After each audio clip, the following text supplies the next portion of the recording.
In Rasch analyses, we make the assumption of unidimensionality.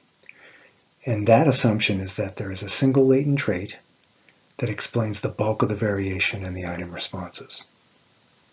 Specifically, the scale and the items in the presumed scale measure one and only one construct.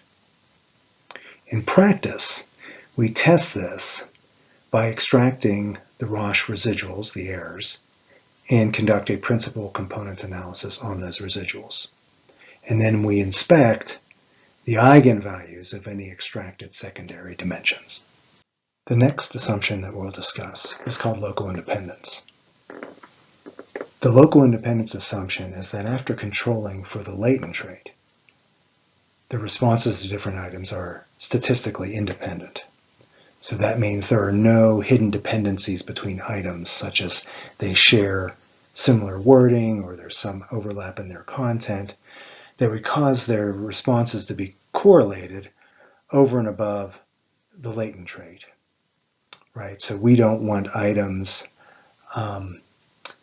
getting a correct response to one item to drive a correct response to another item and vice versa, other than just the latent trait creating that instance. So again, these are correlations in the residuals that we don't want to observe because they may suggest these hidden dependencies. And there are a couple of different ways to look at local independence, but in this course, I'm going to show you how to extract Rasch residuals and examine their correlations for these dependencies. A third assumption that we want to test is monotonicity. And usually we want to inspect an item characteristic curve to see that it rises smoothly. Here's the item characteristic curve that we viewed on a previous slide.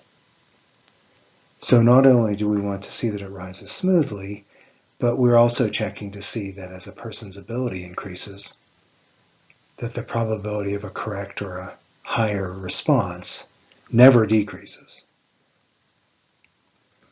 And if it does, then we would suspect certain violations, such as an item with very poor fit or an item such that it behaves differently across different ability levels. And finally, I'll mention the Rasch analysis assumption of invariance. And in this assumption, we assume that item difficulties are independent of the sample of persons that respond to those items, and that once person abilities are established, they are independent of the particular items that are used.